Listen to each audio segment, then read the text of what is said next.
كان لا يؤمن بالله العظيم ولا يحض على طعام المسكين فليس له اليوم هاهنا حميم ولا طعام إلا من غسلين لا يأكله إلا الخاطئون فلا أقسم بما تبصرون وما لا تبصرون إنه لقول رسول كريم وما هو بقول شاعر قليلا ما تؤمنون ولا بقول كاهن قليلا ما تذكرون تنزيل من رب العالمين ولو تقبل علينا بعض الأقاويل لأخذنا منه باليمين ثم لقطعنا منه الوتين فما منكم من أحد عنه حاجزين وإنه لتذكرة للمتقين وإنا لنعلم أن منكم مكذبين وإنه لحسرة على الكافرين وإنه لحق اليقين فسبح باسم ربك العظيم.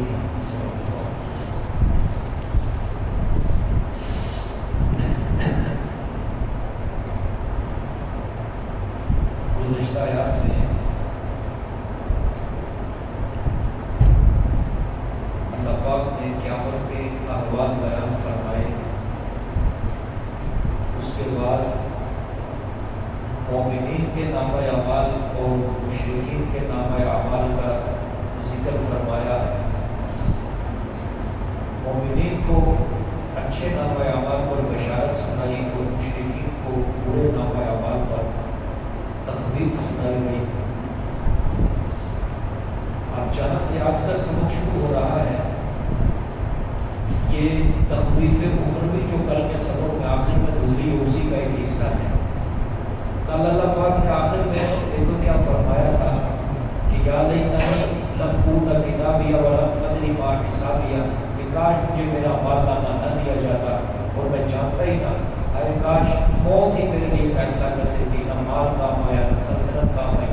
پھر اس کے بعد جہنم کا عذاب اللہ پاک نے فرمایا اس کو پکڑو، جہنم کے ڈھیر میں محکو اور زنجیروں میں جکڑ دو۔ اب انہ کان لا یؤمن باللہ العظیم، یہاں سے اللہ وجہ بیان فرمائیں گے، وجہ عذاب، کہ ان کو یہ عذاب کیوں ہوگا، ان کو زنجیروں کے اندر جکڑا کیوں جائے گا، ان کا قصور کیا تھا؟ تو اللہ پاک اب فرمائیں گے انہ کان لا یؤمن باللہ العظیم، فرمایا بے شک وہ تھا لا یؤمن نہیں ایمان لاتا باللہ العظیم اللہ پر، العظیم جو عظمتوں والا ہے، کہ وہ اللہ پر دل سے ایمان نہیں لاتا تھا، اور اللہ پاک کیا ہے عظمتوں والے ہیں۔ مطلب مشرکین تو اللہ کو مانتے ہیں، مشرکین تو اللہ کو مانتے ہیں، اللہ کو اس کی ذات کو تسلیم کرتے ہیں، یہاں اللہ نے کیوں فرمایا کہ نہیں وہ ایمان لاتا تھا اللہ پر جو عظمتوں والا ہے؟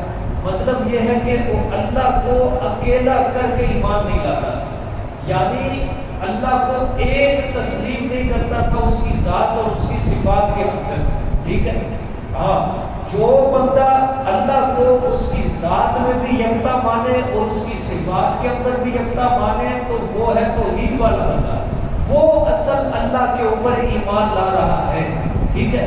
ہاں، جو بندہ اللہ کو مانتا ہے لیکن اس کی صفتوں کے اندر دوسروں کو شریک کرتا ہے، اس کی ذات میں دوسروں کو شریک کرتا ہے، تو وہ بندہ اللہ پر ایمان نہیں لا رہا، کیونکہ اللہ کے نبی جتنے بھی دنیا کے اندر آئے ہیں وہ اپنی قوموں سے یہ بات منوانے کے لیے نہیں آئے کہ اللہ کی ذات کو تسلیم کرو، بلکہ انہوں نے یہ بات ان سے تسلیم کروائی کہ اللہ ہی کو معبود مانو، اللہ ہی کو مشکل کشا مانو، اللہ ہی کو حاجت روا مانو، اللہ ہی کو سجدے کرو، اللہ ہی کے نام کی نظر نیاز دو۔ نبیوں نے اپنی قوموں سے یہ منوایا ہے۔ آپ صلی اللہ علیہ وآلہ وسلم بھی آئے، پہلی دعوت جو آپ نے دی آپ نے یہی فرمایا لا الہ الا اللہ، کہ کوئی معبود نہیں، معبود صرف کون ہے؟ اللہ پاک ہے۔ سمجھ آ گئی؟ کیونکہ اللہ مشرکین مکہ کے بھی تھے، خود قرآن پاک میں بیان کرتے ہیں، اللہ قرآن میں فرماتے ہیں میرے پیغمبر ان سے پوچھ تمہیں پیدا کرنے والا کون ہے؟ یہ ضرور بتائیں گے مشرک کہ ہمیں پیدا کرنے والا اللہ، میرے پیغمبر ان سے پوچھ کے زمین و آسمان کا مالک کون ہے؟ میرے پیغمبر آپ کو خود بتائیں گے کہ زمین و آسمان کا مالک بھی اللہ۔ میرے پیغمبر ان کے پوچھ، ان کے کان، دل، دماغ کا مالک کون ہے؟ تو ضرور کہیں گے یہ مشرکین مکہ اللہ، یعنی اللہ کو وہ مانتے تھے لیکن اللہ کی نظروں میں ان کا ایمان قابل قبول نہیں تھا۔ وجوہات کیا تھی؟ کہ وہ ایک اللہ ہی کے اوپر ایمان نہیں لا رہے تھے، ایک اللہ ہی کو اس کی تمام صفات میں وحدہ لا شریک نہیں مانتے تھے۔ سمجھ آ رہی ہے؟ ہاں، اس کے علاوہ عقائد کے علاوہ اعمال بھی ان کے بڑے اچھے تھے، اعمال بھی ان کے بڑے اچھے تھے، نمازیں بھی پڑھتے تھے، زکوٰۃ بھی دیتے تھے، روزہ بھی رکھتے تھے۔ قرآن ان کی نماز کا بھی ذکر کر رہا ہے، قرآن مشرکین مکہ کی زکوٰۃ کا بھی ذکر کر رہا ہے سورۃ انعام کے اندر۔ تو لیکن یہ سارے ان کے نیک عمل اللہ کی نظروں میں مردود تھے۔ وجہ کیا تھی؟ وہ ایک اللہ کے اوپر ایمان نہیں لاتے تھے بلکہ اللہ کے ساتھ دوسروں کو شریک کرتے تھے، اور یہ ان کا شرک ان کے تمام نیک عملوں کو کیا کر رہا تھا؟ ضائع کر رہا تھا۔ بات سمجھ میں آ گئی ہے؟ تو یہ مطلب ہے انہ کان لا یؤمن باللہ عظیم، کہ بے شک تھا وہ نہیں مان لاتا اللہ پر جو کیا ہے عظمت و والا، یعنی عظمتوں والی ذات صرف اور صرف کس کی ہے؟ اللہ ہی کی ذات ہے۔ ٹھیک ہے، اب یہ تو ہو گیا جی حقوق اللہ کے متعلق بات۔ اب ذرا اللہ نے فرمایا ایک تو حقوق اللہ کو بھی پامال کرتا تھا اور دوسرا حقوق العباد کو بھی پامال کرتا تھا۔ دیکھیں وَلَا يَحُضُّ عَلَىٰ طَعَامِ الْمِسْكِينِ، اور نہ تاکید کرتا تھا اوپر کھانے مسکین کے، فقیر کے کھانے پر وہ تاکید نہیں کرتا تھا۔ ٹھیک ہے، اللہ فرما رہے ہیں ایک تو حقوق اللہ کو، میرے حقوق کو پامال کرتا، دوسرا حقوق العباد کو بھی پامال کرتا۔ اب یہاں سے اللہ فرما رہے ہیں میرے احکام کے شرک نہیں کرنا، کفر نہیں کرنا، میری باتوں کو کیا کرنا ہے؟ تسلیم کرنا ہے۔ اللہ نے فرمایا ایک تو یہ اس کے اندر کجی تھی، اور دوسرا آپس کے اندر بھی دوسروں کے باہمی حقوق کی وہ کیا کرتا تھا؟ وہ باہمی حقوق پورے نہیں کرتا تھا دوسروں کے بھی، یعنی اللہ کی مخلوق کے اوپر احسان کرے، اللہ نے جو اس کو پیسہ دیا ہے، دولت دی ہے، وہ اللہ تعالیٰ کی جو مخلوق ہے، جو کمتر ہے، غریب ہے، مسکین ہے، فقیر ہے، ان کے اوپر کیا کرے؟ اپنا مال خرچ کرے۔ اللہ نے فرمایا نہ خود کھلاتا تھا اور نہ دوسروں کو تاکید کرتا تھا مسکینوں کے کھانے پر۔ ٹھیک ہے، دیکھیں اللہ، اور یہ چیز اسی وجہ سے اللہ پاک نے فرمائی ہے کہ اس سے انسان کے دل کے اندر عاجزی پیدا ہوتی ہے۔ کیا پیدا ہوتی ہے؟ عاجزی پیدا ہوتی ہے۔ جب انسان اللہ پاک کی مخلوق کے اوپر اپنا مال اٹھاتا ہے تو اس سے ایک باہمی اتفاق، محبت، بھائی چارہ اس طرح ہوتا ہے، اور دوسرا اس کے دل سے مال کی لالچ بھی کیا ہو جاتی ہے؟ نکل جاتی ہے۔ ٹھیک ہے، آج دیکھو جو لوگ زکوٰۃ نہیں دیتے، نہیں نکال رہے، اللہ کے راستے میں نہیں خرچ کر رہے، آج وہ غریب جو ہیں ان مالداروں کو گالیاں نکالتے ہیں۔ تو وجہ کیا بن رہی ہے؟ کہ زکوٰۃ نہیں نکل رہی، اللہ کے راستے میں بے تحاشا دل کھول کے خرچ نہیں ہو رہا، اپنی دولت کے اوپر وہ سانپ بن کر بیٹھے نہیں نکالتے، بلکہ شہرت اور ریاکاری کے لیے کروڑوں روپیہ خرچ کر دیتے ہیں۔ کہ کوئی ویڈیو بنا رہا ہو، اسٹیٹس لگانا ہے انہوں نے فیس بک کے اوپر یا واٹس ایپ کے اوپر، اس کے لیے شہرت کے لیے انہوں نے کروڑوں روپیہ کنجریوں کے اوپر انہوں نے لٹا دیا۔ ٹھیک ہے، اور برائی کے کاموں کے اندر انہوں نے لٹا دینا ہے، لیکن جب باری آئے گی اللہ کی راستے کے اندر خرچ کرنے کی، وہاں پہ پھر یہ 1 روپیہ جب دیتے ہیں وہاں پہ سوچتے ہیں کہ اس کا کوئی فائدہ بھی ہوگا ہمیں یا نہیں۔ ٹھیک ہے، تو جب لوگوں نے اللہ کے راستے میں فقراء کے اوپر، مساکین کے اوپر خرچ کرنا ہی چھوڑ دینا ہے، تو پھر غریب لوگ امیروں سے متفق تو نہیں ہو سکتے، گالیاں دے گی۔ تو اس طرح پھر کیا ہوتا ہے؟ اتفاق اور اتحاد کی فضا بگڑ جاتی ہے، ختم ہو جاتی ہے۔ مسلمانوں میں پھر باہمی محبت کی بجائے باہمی نفرت جو ہے وہ جنم لینے لگ جاتی ہے۔ یہی بات ہے آج کہ ہم تقسیم نہیں کر رہے، دل نہیں کھلا ہوا ہمارا، غرباء کے ساتھ محبت نہیں ہے، پیار نہیں۔ چھوڑو اس چیز کو نہ دیکھو کہ اللہ نے مجھے دیا ہے، میں مالدار ہوں، میں بہت ہوں، اس چیز کو چھوڑو۔ تم نے اس لحاظ سے خرچ کرنا ہے کہ اللہ کی مخلوق ہے، بس نہیں دیکھنا وہ غریب ہے، یہ تمیز کرنا، یہ نہ اپنے آپ کو تمیز کے دائرے میں لے کے آؤ کہ میں امیر ہوں یہ غریب ہے. بالکل ہمیں حق ہی نہیں ہے یہ تمیز کرنے. اللہ پاک نے یہ تمیز اپنی مخلوق میں نہیں رکھی. جب اللہ قرآن کے اندر دنیا کی حقارتیں بیان کر رہے ہیں، دنیا کی اللہ پاک تذلیل کر رہے ہیں، اللہ اس دنیا کو کچھ سمجھتے نہیں ہے، بنانے والا خود کہہ رہے ہیں، تو پھر ایک بندے کو جس کو اللہ نے دولت دے دی وہ اللہ کی مخلوق کے سامنے اپنے آپ کی تمیز کیوں کر رہا ہے کہ جو میں اس سے بڑا ہوں یہ مجھ سے چھوٹا. حضور صلی اللہ علیہ وسلم نے کیا فرمایا تھا کہ جب مال اللہ تم سے چھین لے تو اس فقر کے اوپر یہ کہا کرو مرحبا. مرحبا کیا مطلب ہے اس کا؟ خوش آمدید، چھٹکارا ملا، بوجھ ہلکا ہو گیا، چلو حساب کتاب تو نہیں دینا پڑے گا. لیکن جب مال آ جائے تمہارے پاس پھر ذرا خوف زدہ ہو جاؤ کہ اب آزمائش تگڑی آ گئی ہے اوپر ہمارے. حدیث ہے. لیکن ہمارے لوگوں کے پاس جب مال آتے ہیں وہ سمجھتے ہیں بس اللہ کی رضا آ گئی ہے، اذا جاء نصر اللہ، اللہ کی مدد آ گئی، اس کی نصرت آ گئی، اس کی فتح آ گئی.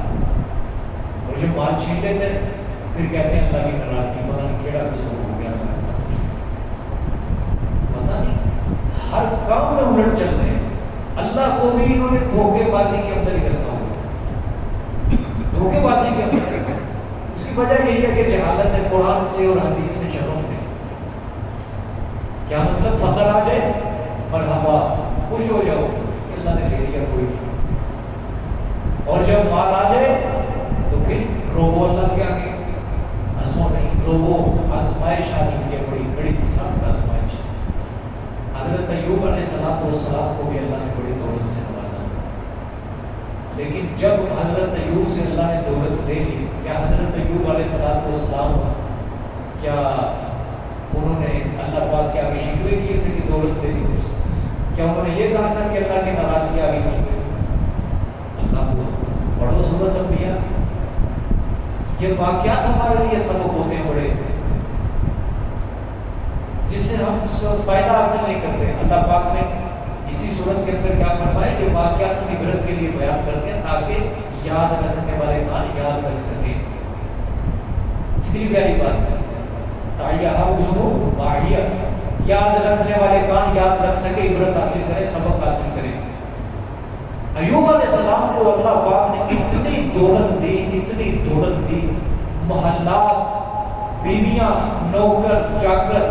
اور رخیل نے لکھا 500 جوڑیاں بیل کی تھی جو کہ کھیتوں میں ہل چلایا کرتے تھے. جوڑیاں بیل یعنی 1000 بیل، اور ان 500 کو چلانے کے لیے 500 نوکر الگ تھے. پھر محلات کے اندر نوکر الگ رکھے ہوئے ہیں، گھر کے اندر خادم الگ رکھے ہوئے ہیں، غلام الگ رکھے ہوئے ہیں. اور بڑے اللہ پاک نے وسائل دیے تھے حضرت کو، لیکن سب کچھ چھین لیا تھا ایک وقت ہے.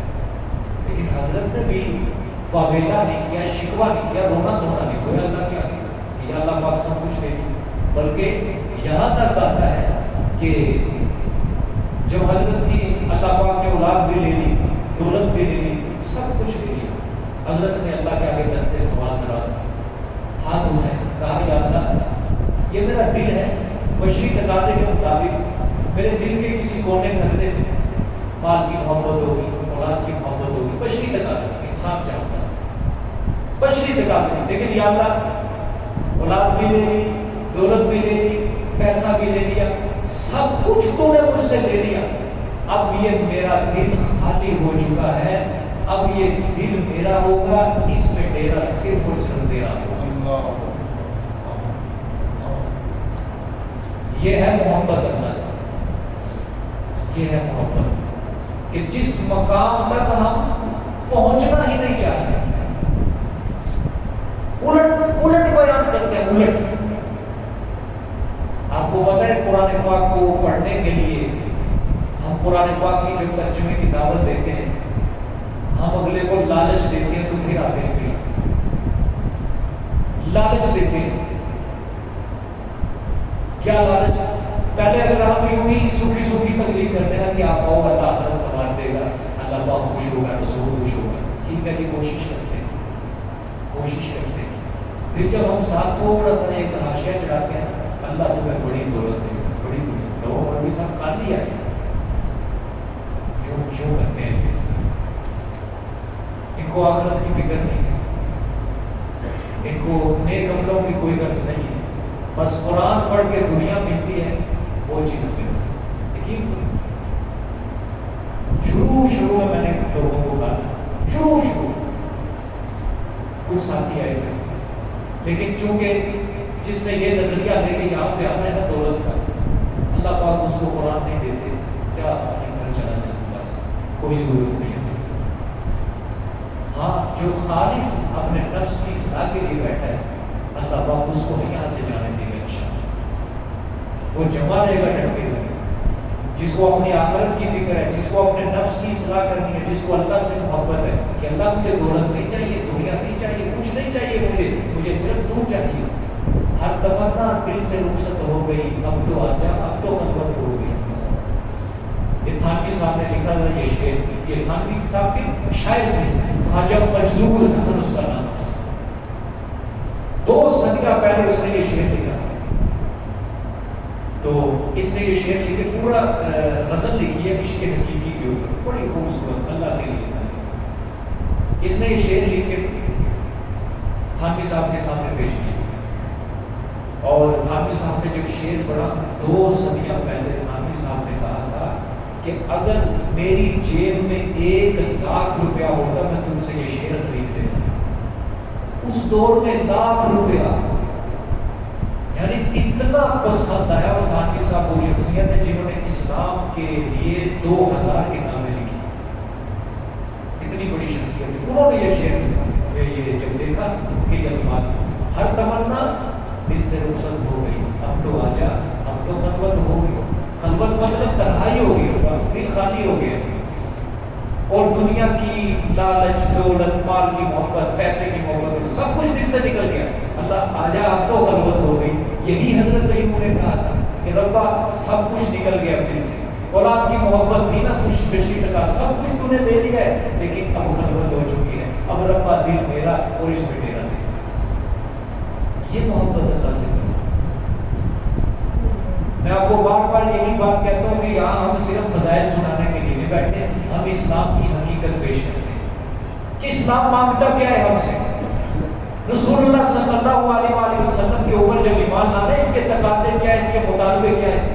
صرف عشق رسول کے دعوے کر لینا اور حقیقی مومن بن جانا، عشق رسول کے دعوے کر لینا اور کہنا کہ مجھ سے بڑا مسلمان کوئی نہیں، اور جھوٹ بولے، سود خور ہو، دنیا کا سب سے بڑا ہو، اور رشوت خور ہو، فحاشی و ریانی کے اندر وہ مبتلا ہو، اور اپنے آپ کو سمجھے کہ میں عاشق رسول۔ یہ اسلام نہیں ہے، یہ ٹوٹا پھوٹا اسلام ہے جو لے کے گرتا ہے۔ اسلام سچا وہی ہے کہ جو قرآن بیان کرتا ہے، اس کے مطابق چلو، یہی حقیقی تمنا، یہی حقیقی مومن۔ سمجھ آ گئی؟ تو باہمی اتفاق اور محبت تبھی ہوتی ہے جب انسان اللہ کی مخلوق کے اوپر کیا کرے انسان۔ اللہ نے کیا فرمایا؟ حدیث سنو، اللہ نے فرمایا الخلق و عیال اللہ، ساری مخلوق اللہ کا کنبہ ہے، قبیلہ ہے، ساری مخلوق اللہ کا کنبہ قبیلہ ہے۔ اب ظاہری بات ہے آپ کے کنبے قبیلے سے جو محبت کرے گا آپ بھی اس سے کیا کرو گے؟ بولو، محبت کرے گا۔ اگر آپ کے کنبے قبیلے سے کوئی نفرت کرے گا آپ اس سے کیا کرو گے؟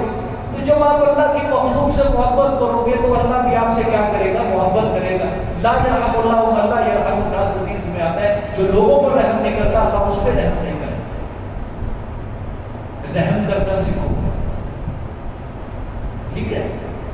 احسان کرنا سیکھو اللہ کی مخلوق پر، کہ ربا آج میں تیری مخلوق کے اوپر احسان کر رہا ہوں، کل تو بھی قیامت والے دن مجھ پہ احسان ضرور کر۔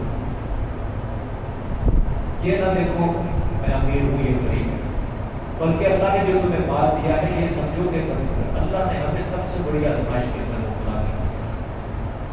ٹھیک ہے، آگے دیکھیں، فَلَيْسَ لَهُ الْيَوْمَ هَاهُنَا حَمِيمٌ۔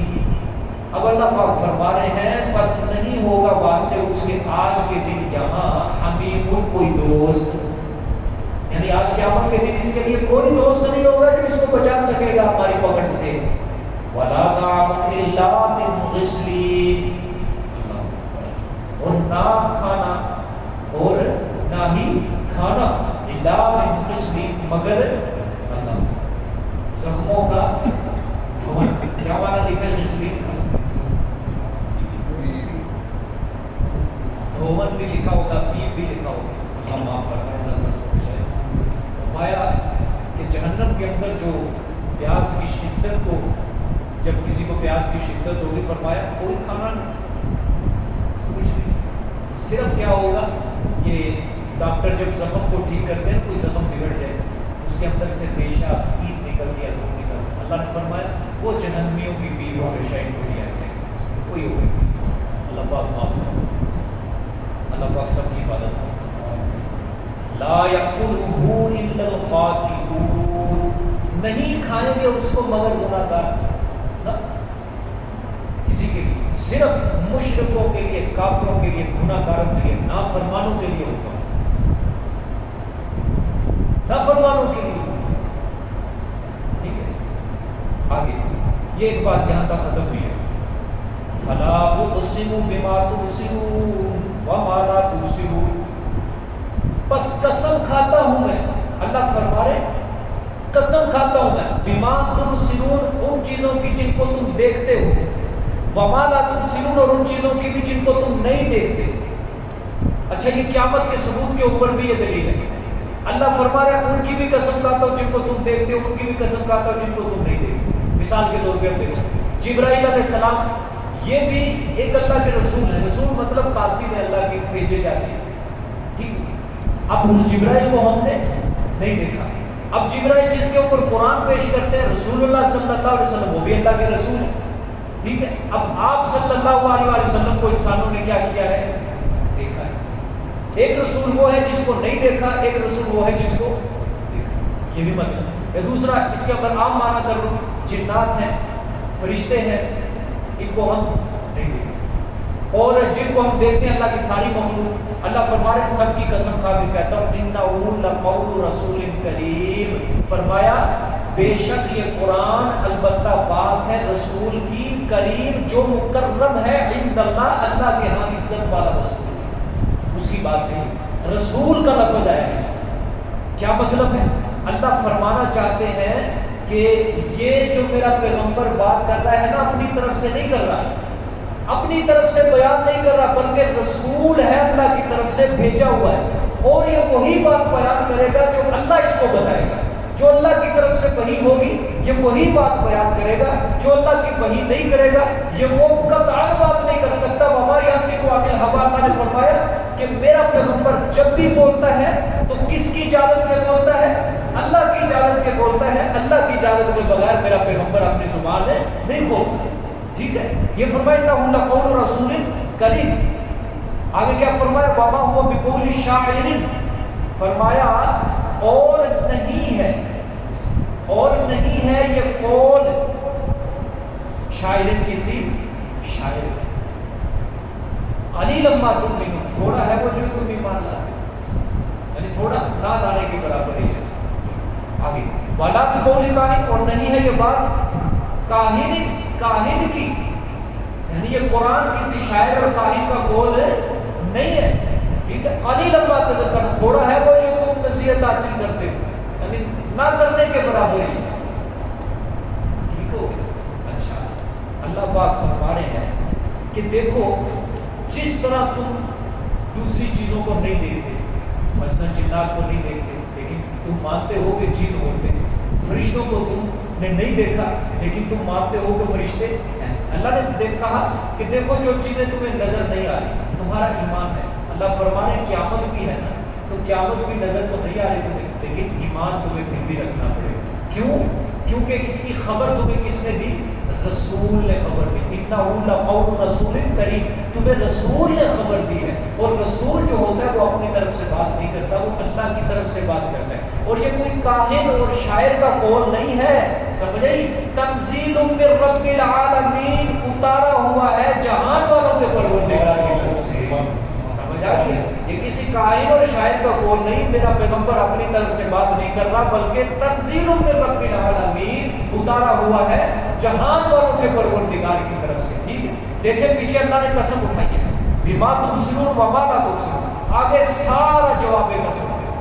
ایک قسم ہوتی ہے نا، اللہ فرما رہا ہے قسم اٹھاتا ہوں، پھر آگے جواب قسم ہے، بے شک یہ رسول مکرم ہے، یہ جواب اللہ دے. وما ہوا بقول شاعر قلیلا ما تؤمنون ولا بقول کاہن قلیلا ما تذکرون تنزیل من رب العالمین. یہاں تک جواب قسم.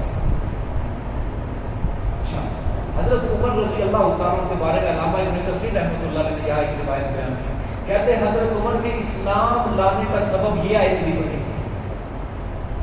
ٹھیک ہے، حضرت عمر فرماتے ہیں آپ صلی اللہ علیہ وسلم حرم شریف میں ایک بار سورۃ الحاقہ پڑھ رہے تھے، نماز میں تلاوت کر رہے تھے، تو میں پیچھے جا کے کھڑا ہو گیا. یعنی اس وقت اسلام نہیں، میں پیچھے سننے لگ گیا تھا. کہتے میں نے اس سورت کو جب سنا، اس کی فصاحت و بلاغت، اس کا انداز، اللہ پاک کا دیکھو نا کیسا ہے سورۃ الحاقہ کی، الحاقہ ثم الحاقہ وما ادراک ما الحاقہ کذبت ثمود وعاد بالقارعہ. بڑا خوبصورت انداز ہے اس سورت کا. اللہ پاک نے ایسے جس طرح ایک موتیوں کو ہار پہ پرویا جاتا ہے، اس طرح اس سورت کو پرویا جاتا ہے. اور اللہ پاک نے نامہ اعمال کا کس خوبصورت انداز میں ذکر کیا. ٹھیک ہے، جنتیوں کا الگ اور جہنمیوں کا الگ. پھر اللہ پاک نے یہاں پہ دیکھو کیا بیان کیا، وما ہوا بقول شاعر قلیلا. حضرت عمر کہتے ہیں کہ قریش مکہ آپ صلی اللہ علیہ وسلم کو کہتے تھے یہ شاعر ہے. ٹھیک ہے، یہ کیا ہے؟ شاعر ہے. تو جب کہتے ہیں، جب آپ صلی اللہ علیہ وسلم کی زبان سے جب میں نے یہ سورت سنی نا، تو مجھے یقین ہو گیا واقعی یہ شاعر ہے. یہ کیا ہے؟ دیکھو سورت کا انداز دیکھو، آپ کہیں سے بھی پڑھ لو، اس کے وقف دیکھو کیسے خوبصورت ہے. مثلا آیت نمبر 11 دیکھیں، تو کوئی بھی آیت دیکھ لیں. 11 نمبر، اِنَّا لَمَّا طَغَى الْمَاءُ حَمَلْنَاكُمْ فِي الْجَارِيَةِ. ٹھیک ہے، اس کے نَجْعَلَهَا لَكُمْ تَذْكِرَةً وَتَعِيَّهَا أُذُنٌ وَاعِيَةٌ. آخری لفظ دیکھیں، جس طرح اردو کے اندر، پنجابی کے اندر شعر ہوتے ہیں، آخری حرف کو کیا ہے؟ ملتا جلتا ہے، قافیہ جس کو کہتے ہیں مضبوط ہو. پھر آگے فَإِذَا نُفِخَ فِي الصُّورِ نَفْخَةٌ وَاحِدَةٌ وَحُمِلَتِ الْأَرْضُ وَالْجِبَالُ فَدُكَّتْ دَكَّةً وَاحِدَةً فَيَوْمَئِذٍ وَقَعَتِ الْوَاقِعَةُ وَانشَقَّتِ السَّمَاءُ فَهِيَ يَوْمَئِذٍ وَاهِيَةٌ. حضرت عمر کہتے ہیں مجھے یقین ہو گیا یہ شاعر. اچھا، کہتے میرے ذہن کے اندر ہی تھا، بس دل میں خیال تھا کہ واقعی یہ شاعر. چلتے چلتے چلتے آپ کی زبان سے یہ آیت نکلی، وما ہوا بقول شاعر. ٹھیک ہے، وما ہوا بقول شاعر، یہ کوئی شاعر کی بات نہیں ہے. اچھا، کہتے جب یہ آپ نے تلاوت کی، میرے دل میں دوسری، اچھا ٹھیک ہے شاعر بھی، چلو کاہن تو ہوگا نا جو غیب کی خبریں دے رہا ہے، کوئی کاہن ہے جو بھی ہے. پھر کہتے چلتے چلتے پھر یہ آ گئی، ولا بقول کاہن، کاہن کا بھی قول نہیں ہے.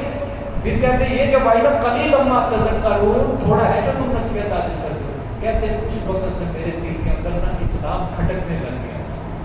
یہ آیات بھی حضرت عمر کے اسلام لانے کا کیا بنی ہے سبب کہ مجھے اس دن سے میرے دل میں اسلام کھٹکنے لگے کہ دل میں جو بھی بات آ رہی ہے اس کا جواب ملتا جا رہا ہے. تو یہی بات ہے قرآن کی مجلس کے اندر جب کوئی بیٹھے گا نا اس نیت سے کہ اللہ پاک کوئی نہ کوئی سبب میرے کام کا مشکل کا نکالیں گے، تو اگر اس نیت سے بھی بیٹھ جاؤ گے تو اللہ پاک کا طرف سے تمہیں جواب کسی نہ کسی صورت میں مل جائے گا. سمجھ آ گئی؟ ہاں، دیکھیں جی آگے. وَلَوْ تَقَوَّلَ عَلَيْنَا بَعْضَ الْأَقَاوِيلِ. مشرک کیا کہتے تھے کہ یہ قول یہ خود کھڑ کے لاتا ہے، اپنی طرف سے بنا کر لے کے آتا ہے. یہی کہتے ہیں ہم بھی مانتے. اب اس آیت کی تشریح میں نہیں کر سکتا، میرے اندر سخت و طاقت نہیں، ترجمہ سے ہوتا کروں. اور اس کی اللہ پاک کی طرف سے جو بس دیکھتے ہیں. وَلَوْ تَقَوَّلَ عَلَيْنَا بَعْضَ الْأَقَاوِيلِ، اور اگر بنا لی ہوتی اس بندے یعنی میرے پیغمبر صلی اللہ علیہ وسلم، اگر بنا لی ہوتی علینا اوپر ہمارے بعض الاقاویل کچھ بات اپنی طرف سے اگر گڑ لی ہوتی نا میرے پیغمبر نے کہا لَأَخَذْنَا مِنْهُ الْيَمِينَ، البتہ پکڑتے ہم اس کو دائیں ہاتھ سے. جس طرح مجرم کو پکڑا جاتا ہے، قاتل کو پکڑا جاتا ہے. ثم لقطعنا منه الوتين، پھر البتہ کاٹ دیتے ہم اس کی دگے گردن کو. ثم لقطعنا منه الوتين، کاٹ دیتے ہم اس کی دگے گردن، دبوچ لیتے اس کی. فما منکم من احد عنه عاجزین، بس نہ ہوتا تم میں سے کوئی ایک اس کو بچانے والا. یہ قرآن پاک کہ اگر میرا پیغمبر اپنی طرف سے کوئی بات کر لیتا تو اس کو پکڑ لیتے ہم اور اس کی لگے جان کو کیا کر لیتے، دعا دیتے. اور تم میں اتنی ہمت نہیں تھی کہ میرا پیغمبر کو تم چھپا سکتے. یہ ہے وہ غصہ اللہ پاک کا. ظالموں تم میرے پیغمبر کو یہ کہتے ہو اپنی طرف سے کٹ کے لے کے اپنی طرف سے اٹھے بنا کر. اللہ پاک حفاظت کرنا. بس اللہ پاک ہے سب سے بڑا مالک الملک، باقی سب کو وہ منزلہ اس کے مخلوق ہے. باقی اللہ کے نبی جو ہوتے ہیں اس کے پیارے وہ جانے اور اس کے نبی جانے. لیکن آپ ذرا غور کرو، آپ صلی اللہ علیہ وسلم نے جب یہ آیت اتری ہوگی سنی ہوگی تو آپ کے اوپر کتنی خشیت تاری ہوگی، کتنا اللہ کا خوف دبدبا ہے. ظاہری بات ہے آپ صلی اللہ علیہ وسلم سب سے زیادہ اللہ پاک سے ڈرنے والے، خوف رکھنے والے دل ہیں. وہ تو آپ صلی اللہ علیہ وسلم ویسے ہی جہنم کا تذکرہ پڑھتے تھے جب نمازوں کے اندر تو رونے لگ جاتے تھے. آپ صلی اللہ علیہ وسلم آنسو بہاتے تھے، پوری پوری رات اللہ کا حکم دل کے اندر رہتے ہوتے. جب یہ آیت سنی ہوگی تو آپ کا کیا حال ہوگا. اور ویسے تو پیغمبر کبھی بھی اللہ کی طرف سے کوئی چھوٹی قسمت کرے گی. یہ تو مشرکوں کو اللہ پاک نے منہ بند کرنے کے لیے ہے. اور ظالموں کون سی باتیں. تو اگر میرا پیغمبر اپنی طرف سے بات بناتا تو میری طرف سے عذاب آ جاتا. تو عذاب نہیں آ رہا، عذاب نہیں آ رہا تو کیا مطلب ہے؟ میرا پیغمبر سچا ہے، میرا پیغمبر صادق ہے، سچی باتیں کر رہا ہے. 23 سال ہو گئے تمہیں قرآن سنا رہا ہے، 23 سال ہو گئے تمہیں قرآن سنا رہا ہے، تم نے یہی رٹ لگائی ہوئی اپنی طرف سے اپنی طرف سے اپنی طرف سے. اللہ نے فرمایا میرا پیغمبر ہے، میرا رسول ہے، اتنی فصیح و بلیغ کلام تمہارے سامنے پیش کر دیا.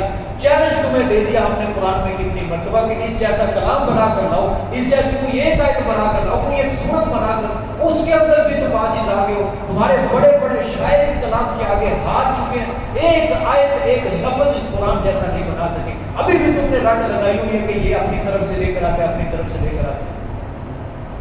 اس کا مطلب پھر تم ضدی ہو، اناتی ہو، تم ماننا ہی نہیں چاہتے، تم ایمان ہی نہیں لانا چاہتے. اللہ سمجھ آ گئی جگہ.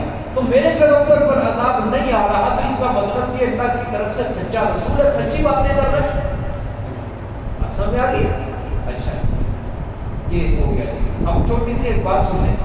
مرزا قادیانی علیہ لعنت یوم الدین، اللہ قیامت تک اس کے اوپر، اس کی قبر کے اوپر، اس کے اہل و عیال جو اس کو ماننے والے ہیں، قیامت تک اس کے اوپر اللہ لعنتیں برسائے گا. اس نے اس آیت سے استدلال کیا اپنی نبوت کا. اس نے کہا کہ دیکھو اللہ پیغمبر کو کہہ رہا ہے اگر اپنی طرف سے یہ باتیں کھڑ کے لاتا تو میں اس کے اوپر عذاب بھیج دوں. دیکھو میں نے نبوت کا دعویٰ کیا تو میں نے کتنے سال ہو گئے نبوت کا دعویٰ کیا، میرے اوپر تو عذاب نہیں آتا، تو اس کا مطلب میں بھی سچا رہا. اس نے یہ اس آیت سے استدلال کیا. جواب اس کا یہ ہے کہ یہ جو قانون ہے نا، اگر اس آیت کو بنیاد بنایا جائے، قانون بنایا جائے، تو جو اس آیت سے قانون اخذ ہو رہا ہے، نکل رہا ہے، وہ جھوٹے نبیوں کے لیے نہیں ہے، وہ سچے نبیوں کے لیے ہے. مطلب کہ میرا رسول اگر اپنی طرف سے بات کرے گا تو میں اس کو دبوچ لوں گا اس کے گھر. تو یہ قانون جو ہے سچے نبیوں کے لیے، اور سچا نبی تو کبھی کر ہی نہیں سکتا. سچا نبی تو اس سے چھوٹا سا بھی خلاف اولا کام سرزد ہو جاتا، اللہ اس کو پکڑتا. سخت پکڑ ہوتی تھی. آدم علیہ السلام سے لغزش ہوئی، کتنی بڑی سزا ملی. حالانکہ نے کوئی گناہ نہیں کیا تھا. اللہ خود قرآن میں فرماتے ہیں اس کو شیطان نے کیا کیا ہے، پھسلایا. فوسوس لہما الشیطان، دونوں کے دل میں شیطان نے وسوسہ ڈالا. ہوا کے دل میں بھی اور آدم کے. خود قرآن میں کہتا ہے کہ شیطان نے پھسلایا تھا، لیکن پکڑ دیکھو کتنی سخت، جنت سے نکال دیا. 300 سال تک امام فخرالدین رازی نے لکھا 300 سال تک اما ہوا ابھی حضرت آدم روتے رہے. پھر اللہ نے خود کلمات سکھائے، ربنا ظلمنا انفسنا وان لم تغفر، پھر ان کی توبہ قبول. اس کے بعد حضرت نوح علیہ السلام عذاب آ گیا، بیٹا کنعان بھی غرق ہو گیا. حضرت نوح نے اللہ سے کہا کہ اے اللہ تمہیں تو وعدہ کیا تیرے اہل و عیال کو بچاؤ. اللہ پاک نے ایسی سخت تنبیہ کی. اللہ نے فرمایا وَلَا تَسْأَلْنِي مَا لَيْسَ لَكَ بِهِ عِلْمٌ، زبان بند کر لے، اس چیز کے بارے میں بالکل سوال نہیں کرنا مجھ سے جس کا تیرے پاس علم نہیں. اللہ نے یہ اتنا سخت تنبیہ کی، پیغمبر کو اپنا بیٹا بھول گیا اور اپنی پڑ گئی. اللہ کے آگے حضرت نوح نے فرمایا یا اللہ معافی مانگتا ہوں اس سے الا بما غفر لي وترحمني، اللہ تو نے اگر مجھے نہ بخشا، مجھ پہ رحم نہ کیا تو میں خسارہ اٹھانے والوں میں سے، مجھے بخش دینا. مجھ سے غلطی ہوگی، آئندہ میں زبان نہیں کروں. رب تسلی کا کمال ہی سکے. چھوٹی سی لغزش بھی ہو جاتی کتاب کو اولا کام کی سرزد ہوتا. اللہ پاک سب کو یونس علیہ السلام نے مچھلی کے پیٹ میں 40 دن رہنا پڑا. ٹھیک ہے. اسی طرح آپ صلی اللہ علیہ وسلم سے انشاءاللہ نے کہا 16 دن کو ہی مانگ کر دیا. اللہ مالک الملک ہے، اللہ نے کسی کو ان کے سامنے چنتا، عاجزی سے پاک ہے. وہ اس کی ذات صرف تکبر کے لائق ہے، وہ بڑائی والا ہے، عظمتوں والا ہے. سمجھائی ہے؟ ہاں مخلوق کے صرف عاجزی سجدی ہے اس کو. یہ چھوٹی بن کے رہے اللہ کے سامنے، جھک جائے اللہ کے آگے. ہاں جی. تو مرزا کیا کہتا ہے کہ یہ قانون میرے لیے بھی ہے. تو یہ جو قانون ہے یہ سچے نبیوں کے لیے ہے، یہ جھوٹے نبیوں کے لیے نہیں ہے. آپ قیامت تک بھی نبوت کا دعویٰ کرتے رہے تو یہ قانون آپ کا، بلکہ اللہ کی طرف سے یہ استدراج ہوگا، آپ کو مہلت ہوگی کہ باز آ جاؤ، اپنی روح سے آ جاؤ، بدبختی سے باز آ جاؤ، توبہ کر لو، وگرنہ میں مہلت تو دے رہا ہوں لیکن مرنے کے بعد آؤ گے تو میرے پاس ہی ایسی فرد جرم تمہارے اوپر لگاؤں گا کہ جہنم سے کبھی باہر نہیں نکل سکو گے. جھوٹے نبیوں کے لیے نہیں یہ کرنا. اور دوسری بات، جو اللہ کے نبی ہوتے ہیں نا، اللہ کے نبی ہوتے ہیں، ان کے اوپر کتابیں اترا کرتی ہیں، وہ کتابوں کو لکھا نہیں کرتے. اور مرزا قادیانی اپنی کتابوں کے اندر خود لکھتا ہے کہ میں نے اتنی کتابیں لکھ دی ہیں کہ 50 الماریوں سے بھر سکتی ہیں. اور وہی مانا اللہ اپنے نبیوں پر کتابیں اتارتا ہے، نبی کتابیں لکھتے نہیں ہوتے. اگر نبی کتابیں لکھتے، نبی لکھنا پڑھنا جانتے تو لوگ کہہ دیتے کہ واقعہ ہم اپنی بات میں سچے یا اپنی طرف سے بنا کر ہمارے سامنے پیش کر دیتے ہیں. جس طرح مشرکین کہتے تھے خود لکھتا ہے، خود بنا کے پیش کر دیتا ہے، لیکن وہ اپنے آپ کو سمجھتے تھے یار ہم تو ہیں جھوٹے، ہم نے تو اس کے اوپر الزام لگایا ہوا ہے، اصل میں تو یہ لکھنا پڑھنا جانتا ہی نہیں ہے. اللہ قرآن میں خود نہیں کہتے کہ میرے پیغمبر اگر آپ لکھنا پڑھنا جانتے نا تو یہ شک میں پڑ جاتے کہ اپنی طرف سے لکھ کر ہمارے سامنے پیش کر دیتا ہے. اس لیے اللہ نے اپنے پیغمبر کو لکھنا سکھایا ہی نہیں. اور یہ یاد رکھنا ہمارے لیے، میں لکھا پڑھا نہیں، مجھے لکھنا نہیں آتا، انگوٹھا چھاپ میرے لیے عیب ہو گئی. کیوں؟ اپنا نام تک نہیں لکھنا آتا، لکھنا پڑھنا ہی نہیں جانتا، میرے لیے عیب ہوگا. لیکن اللہ کے نبی کے لیے یہ عیب نہیں ہے. اللہ کے نبی کے لیے مستقل فضیلت ہے کہ لکھنا پڑھنا بھی نہیں جانتا، لیکن اس کے باوجود ایسی فصیح و بلیغ کلام لوگوں کے سامنے پیش کر رہے ہیں کہ لوگ اس کی مثل بتانے سے عاجز آ چکے ہیں. یہ نبی کے لیے مستقل فضیلت کی بات ہے کہ نبی لکھنا پڑھنا نہ جانے. اس لیے اللہ نے قرآن میں کیا فرمایا ہے کہ امی کو ہم نے امیوں کے اندر بنا کے نبی بنا کر بھیجا. لکھنا پڑھنا نہیں جانتے تھے. آپ سب صلح حدیبیہ کس نے لکھوایا؟ صلح حدیبیہ مسلمانوں کی طرف سے کون لکھ رہا تھا؟ حضرت علی نے لکھا ہے، آپ صلی اللہ علیہ وسلم نے نہیں لکھا. وہی کس سے لکھواتے تھے؟ آپ صلی اللہ علیہ وسلم. صحابہ سے لکھواتے تو خود تو نہیں لکھتے تھے. 10 کاتب نے وہی آپ صلی اللہ علیہ وسلم. اگر خود لکھتے تو خود بھی لکھ سکتے تھے گھر میں بیٹھ کے اور اچھی خطاطی کر سکتے تھے، لیکن اللہ نے نہیں دیا یہ فن. آپ صلی اللہ علیہ وسلم صحابہ سے لکھواتے. نبی کے لیے یہ فن کہ اللہ کے نزدیک قابل قبول، کیونکہ مشرکین کو واقعی پھر کیا بن رہا تھا کہ جو ہم بات کہہ رہے ہیں نا الزام لگا واقعی سچے ہیں. اس لیے اللہ کیا فرما رہے ہیں کہ ہاں کیا کہتے ہیں مرزا قادیانی کہ یہ میرے لیے بھی ہے.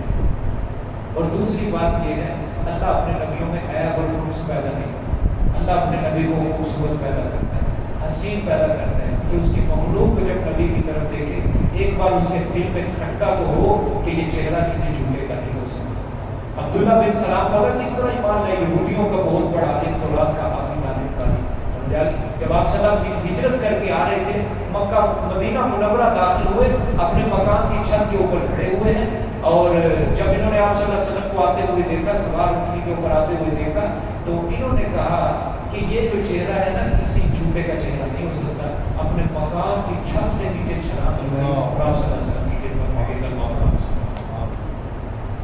چہرے کو دیکھ کر مسلمان، چہرے کو دیکھ کر مسلمان۔ اور مرزا صاحب ذرا اپنا چہرہ دیکھو، کبھی شیشے کے اندر دیکھا ہو کہ آپ کو تو خدا نے کانا پیدا کیا ہے، اور نبی جو ہوتا ہے وہ عیب والا نہیں ہوتا بلکہ بے عیب پیدا ہوتا ہے۔ اور نبی کے لیے پھر خصوصیت کیا ہے کہ نبی کی وفات وہیں پہ ہوتی ہے، مدفن تدفین وفات وہیں پہ ہوتی ہے جہاں پہ اس کی روح نکلی ہوئی۔ اور مرزا صاحب کدھر مرا ہے؟ بیٹا خود لکھ رہا ہے اس کا، میں نے خود پڑھا ہے، اس کا بیٹا ہے، سیرت مہدی کتاب لکھی ہے اس کے بیٹے، اپنے اس کے بیٹے نے قلم سے خود لکھا کہ میرے باپ کو مرنے سے پہلے حیضہ ہو گیا، باتھ روم میں گیا اور وہیں پہ مر گیا۔ اس لیے قادیانی جو ہے نا علیہ لعنۃ اللہ یوم الدین، یہ کبھی بھی مرزے کی کتابوں پر مناظرہ نہیں کریں گے۔ ویسے تو مناظرہ ہے ہی نہیں، قائل ہی نہیں، کیونکہ صدیق اکبر نے جو جنگ یمامہ منکر نے ختم نبوت کے خلاف لڑی، ان سے کوئی مناظرہ نہیں، کوئی دلیل نہیں مانگی۔ اور صدیق اکبر نے یہی فرمایا کہ منکرین ختم نبوت کا فیصلہ صرف ابو بکر کی تلوار کرے گی، بس کوئی ٹیبل نہیں لگے گا، کوئی مناظرہ نہیں ہوگا، کوئی دلیل نہیں مانگی جائے گی، کوئی قرآن حدیث نہیں تھا، صرف تلوار فیصلہ کرے گی جو ختم نبوت کا ہو۔ سمجھ آئی کہ اس لیے آج بھی قادیانیوں سے کوئی مناظرہ نہیں کسی کے ساتھ، کوئی کسی کے ساتھ، ان سے کسی چیز میں لچک ہے ہی نہیں۔ یہ بے ایمان، یہ کافر چھوڑو، یہ منافق ہے، مرتد ہے، یہ مرتد ہے، یہ اسلام کا دعویٰ کر کے نکلے ہیں بھائی، مرتد ہے، ان سے کسی چیز میں لچک نہیں ہے۔ اس لیے پوری امت کے علماء کا اس بات کے اوپر اتفاق ہے، ان کی جتنی بھی پروڈکٹ ہے وہ سب کی سب حرام ہے، سب حرام ہے۔ صرف غیرت اس میں فتوے تک نہیں، غیرت ایمانی کا بھی یہی تقاضا ہے کہ ان کی کوئی چیز اس بندہ استعمال نہ کرے، حرام ہے۔ انسان سوچے کہ شیزان پینے کے بعد موت آگی قبر میں کیا کرے، کیا فرشتوں کو منہ دکھائے گا جائے۔ مولانا انور شاہ کشمیری رحمۃ اللہ نے بہت بڑے وقت کے ولی گزرے، محدث بھی تھے، مفسر بھی تھے، اللہ نے حافظہ بھی کمال کا دیا۔ فرماتے تھے کہ اگر ہم پیغمبر کی ختم نبوت کا دفاع نہ کر سکے تو ایک گلی کے اندر چلنے پھرنے والا کتا بھی ہم سے اچھا ہے۔ بھائی اسلام کی سب سے بڑی بنیاد کو انہوں نے ہرا کے رکھ دی ہے۔ بتایا انہوں کہ آخری نبی رسول اللہ صلی اللہ علیہ وسلم بہت بڑی بنیاد ہے اسلام کی، اس بنیاد کو ہلا دیا انہوں نے، ختم کرنے کے اوپر لگے ہوئے۔ نبوت کا دروازہ کھولنا چاہتے ہیں دوبارہ، آپ کو پتا ہے کہ نبوت کا دروازہ یہ کھولنے میں کامیاب ہو انشاءاللہ ہوں گے نہیں، لیکن وہ اس کوشش میں تو ہر بندہ نبوت کا دعویٰ کر کے رسول کا دین بدل دے گا، بدل کے قرآن بدل دے گا، حدیث بدل دے گا، رسول کے دین کا نقشہ بگاڑ کے رکھ دے گا۔ کون پھر مسلمان ہوگا یہاں پہ؟ ہاں دعویٰ کریں گے مسلمان ہے لیکن اللہ کی نظروں میں کوئی مسلمان نہیں۔ لیکن قربان جب جنہوں نے ختم نبوت کے لیے قربانیاں پیش کی، اور یاد رکھنا ختم نبوت کے لیے بھی بڑی بے شمار بات تعداد قربانیاں پیش کی۔ سن 1953 کی تحریک پڑھو، لاہور کے اندر کیا ہوا، 10,000 مسلمانوں کو قتل کر کے مال روڈ کے اوپر ان کو بڑے بڑے کھانے کھول کے اس کے اندر زندہ جلایا گیا۔ لیکن ہمیں نہیں پتا، ہم چونکہ غفلت کے اندر ہے، تاریخ کا پتہ نہیں ہے ہمیں کہ پاکستان کے اندر کیا ہوتا ہے۔ یہ تو اللہ پاک کرم کرے، اللہ پاک سرخرو کرے، جنہوں نے سن 74 کے اندر آئین کے اندر پاکستان کے اندر مسلمانوں نے خیر مسلم قرار دے دیا قادیانی کو، اور یقین کرو اس قانون کا کتنا فائدہ ہوا ہے آپ اندازہ نہیں کر سکتے۔ اگر آج پاکستان کے آئین میں قادیانی مسلمان قرار ہوتے تو یاد رکھنا ہر گلی کے اندر خون خرابہ ہوگا۔ آج تمہارے اوپر کے اسی طرح مسلط ہوتے جس طرح آج صحابہ کے دشمن ہمارے اوپر مسلط ہوتے۔ یہ اللہ کا شکر ادا کرو کہ یہ غیر مسلم قرار پائے گا. شاہ احمد نورانی، مفتی محمود رحمۃ اللہ علیہ کے سب نے کی بہت اچھا کام کر دیا. اور ہم تو ذوالفقار علی بھٹو کو بھی اسی وجہ سے سلام پیش کرتے ہیں.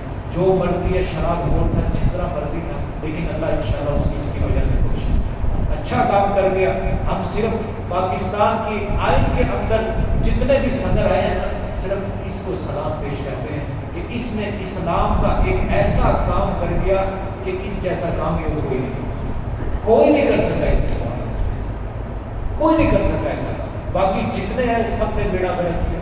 مشرف آیا، اس بے ایمان نے کہا کہ مصطفیٰ عطا ترک جیسا یہاں پہ نظام دے کے آؤں. اور وہ مصطفیٰ عطا ترک نے کون سا نظام؟ ترکی کو آج یہ یورپ کے اندر تبدیل کرنے والا وہ مصطفیٰ عطا ترک ہے. جب خلافت عثمانیہ ختم ہوئی، سب سے پہلا صدر ترکی میں مصطفیٰ عطا ترک ہے. اس نے کیا کیا تھا؟ اس نے ترکی کے مسجدوں کے اندر جمعے پہ پابندی لگائی، نمازوں پہ پابندی لگائی، اذانوں پہ پابندی لگائی، اور مسلمان عورتوں کو پردے کے اوپر پابندی لگا دی کہ پردہ کرنا مسلمان عورتوں کے لیے حرام ہے، بے پردگی کے ساتھ. اور مشرف نے آتے ہی صدر کی لائن جب اوپر مسند پہ بیٹھے، اس نے اعلان کیا کہ مصطفیٰ عطا ترک جیسا یہاں پہ نظام دے گیا. اور اس نے لڑکیوں کو ننگا نچوا دیا یہاں پہ ملک کے اندر. کس نے اچھا کام کیا؟ اسکندر مرزا آیا، کیا کیا اس نے؟ بھائی مان پہلا صدر ہی آگے کہتا ہے کہ میں اس ملک کے سارے علماء کو پہلی جہاز میں بٹھا کے غرق کر دوں گا. اور خود پاکستان میں مرنا بھی نصیب نہیں ہوا، دفن ہونا بھی نصیب نہیں ہوا. پھر جنرل ایوب آئے، اس نے اسکندر مرزا کو اڑانا. اس کی بھی حکومت کچھ نہ کچھ اچھی، کافروں کو اس نے اچھی آنکھیں دی. پھر اس کے بعد جنرل یحییٰ خان کے 3 سال اس کی حکومت، یہ بھی کچھ نہیں.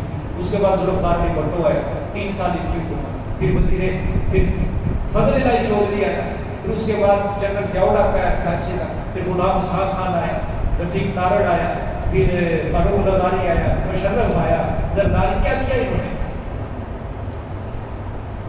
76 سال ہو گئے. صرف ایک بندہ اسلامی قانون لے کے آیا اور اس نے غیر مسلم قرار دیا قادیانیوں کو.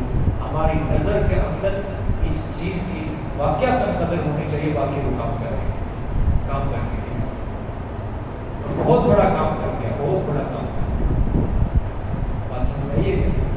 تو آج اگر 6 ستمبر کو یوم دفاع منانا پاکستان کی نظروں میں جائز ہے اور ضروری ہے، تو 7 ستمبر کو یوم تحفظ ختم نبوت کی یاد میں بھی مجالس کو منعقد کرنا یہ بھی ضروری ہے بڑا. اور یہ تو اس سے بھی زیادہ ضروری ہے. 6 ستمبر یوم دفاع تو بنا رہے ہیں کہ 65 کی جنگ جیتی، 65 کی جنگ جیتی. یہ جو جنگ جیتی ہے، اتنی بڑی جنگ، رسول اللہ صلی اللہ علیہ وسلم کی ختم نبوت کا تحفظ جو پاکستان، یہ 7 ستمبر کو تمہیں یاد نہیں آتا؟ یہ نہیں تم قوم کو بتا سکتے؟ وجہ کیا ہے؟ کہ بے ایمان ان کا کھا رہے ہیں. کیوں بتائیں گے؟ ملے تو ان کے ساتھ ہوئے. لندن کے اندر کون بیٹھا ہے سب سے زیادہ؟ قادیانی بیٹھا ہوا ہے. خرچہ پانی مل رہا ہے ادھر سے، بس سرکٹ چلا ہوا ہے. کینیڈا کے اندر کون بیٹھا ہوا ہے؟ ڈنمارک میں کون بیٹھا ہے؟ ناروے کے اندر کون بیٹھے ہیں؟ یہ سب سے بڑے قادیانی ادھر ہی بیٹھے ہیں. اور جتنا تحفظ آج پاکستان میں ان کو دیا جا رہا ہے مسلمانوں کو، ربوے میں جا کے دیکھو کتنا تحفظ دیا ہوا ہے.